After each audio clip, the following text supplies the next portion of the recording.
In disbelief, shock, no one can understand how this happened. Chris was a rising star. He was having the time of his life over in the United States. We've all heard about gun violence in America, but this has really brought it home to us here, right across the country. Parents in Australia who may have children on scholarships in the US, also the students themselves, just utter disbelief that this could happen to one of ours. Now, this is the front page of the local newspaper here in Melbourne today, the Herald Sun newspaper.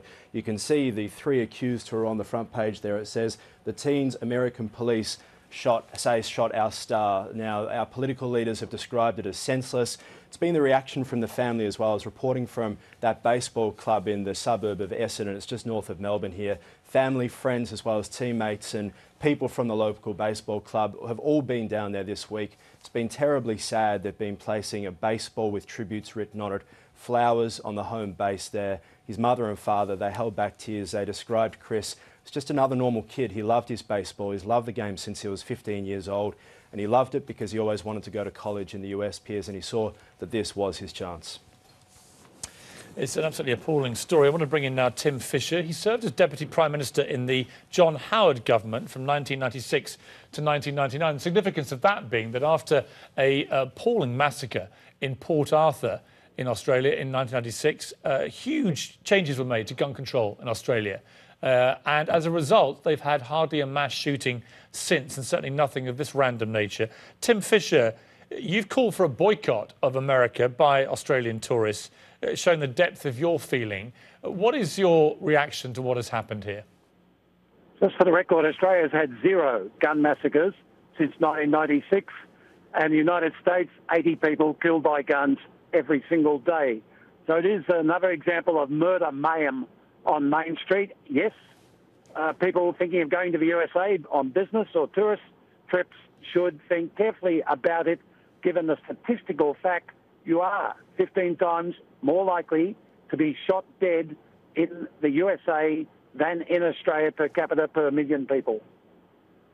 I've had this debate countless times on this show in the last 2 years, and I keep being assured by the gun rights people that the only way to deal with gun violence is for more people to be armed and more guns to be in circulation. Obviously, Australia went a completely different direction and took away guns. There was a huge amnesty and a ban on many semi-automatic and automatic weapons. Tell me what you think of the logic that more guns means less gun crime. Well, you've done well over there. You've got 250 million guns in the US of A. You have semi-automatics and automatics in the suburbs. We don't in Australia.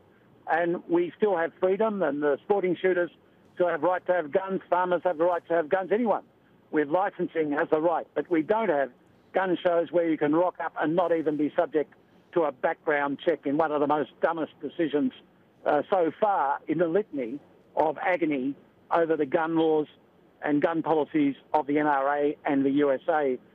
There is deep-seated anger this time. I can tell you there is disbelief.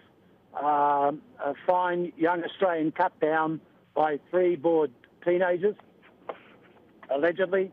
And I just want to say that I would appeal to the deep thinkers in the USA to think again about the drift in the state of the nation. I went to Philadelphia to the Constitutional Convention, Constitutional Museum, to look particularly at aspects of the Second Amendment.